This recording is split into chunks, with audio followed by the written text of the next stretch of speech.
আসসালামু আলাইকুম। কেমন আছেন সবাই? আলহামদুলিল্লাহ আমিও ভালো আছি। আপনারা কেমন আছেন অবশ্যই কমেন্টে এসে বলে যাবেন। তো বরাবরের মতো প্রতিদিনের মতো আমি নিয়ে চলে আসলাম আরেকটা রেসিপি। তো দেখতে থাকেন কেমন হয়, কি দিয়ে উপকরণ। তো আমি পাশে পেঁয়াজ দিয়ে দিচ্ছি। তো প্রতিদিনের মতো সেম ভাবে টমেটো দিয়ে দিচ্ছি, কারণ টমেটো আগে দেওয়াটা আমার খুব ভালো লাগে। তারপর কাঁচামরিচ দিয়ে দিচ্ছি, কারণ আমরা একটু ঝাল বেশি খাই সেজন্য। তো আপনারা যে যার মতো দিতে পারবেন, সমস্যা নেই। তো নাড়াচাড়া করে দিই। ফার্স্টে দিয়ে দিচ্ছি বাটা মসলা। বাদাম বাটা দিচ্ছি,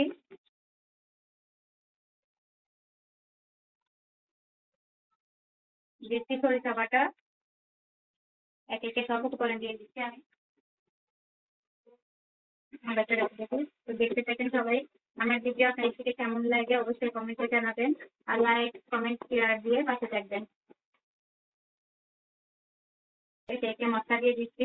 ধনে গুঁড়া দিচ্ছি 1 চামচ, একটা 2 চামচ দিচ্ছি। মরিচ গুঁড়া দিয়ে দিচ্ছি, লাল মরিচ দিচ্ছি 2 চামচ। হলুদ গুঁড়া দিচ্ছি 1.5 চামচ। তো দিয়ে দিচ্ছি আপনার জিরা বাটা, গরম মশলা বাটা সব একসাথে আছে এখানে। তো 3 চামচ দিয়ে দিলাম। দিয়ে দিলাম লবণ, স্বাদ মতো দিবেন। আপনারা যেভাবে লবণ খান সেভাবে দিয়ে দিবেন। অল্প করে দিচ্ছি পানি, কারণ বাদাম বাটা পড়লে মশলাগুলো একটু লেগে যায়। মশলা লেগে গেলে তো মশলার গ্রামটা একটু অন্যরকম হয়ে যায়, একটু কেমন জানি পোড়া পোড়া গন্ধ হয়ে যায়। ওটা একটু নাড়াচাড়া করে দিই।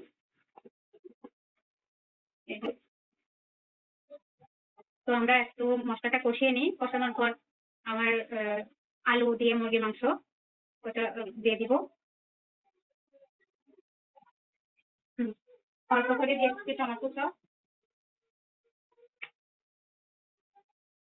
ওটা নাড়াচাড়া করে দিই।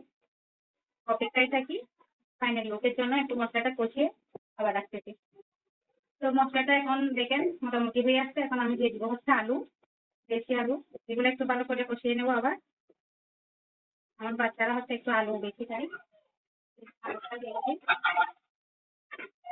একটু নাড়াচাড়া করে দিই। হুম,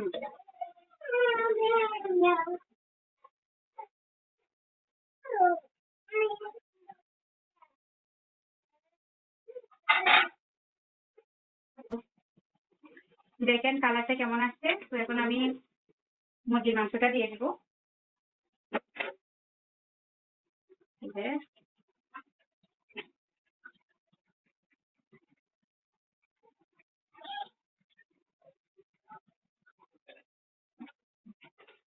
একটু নাড়াচাড়া দিয়ে দিই।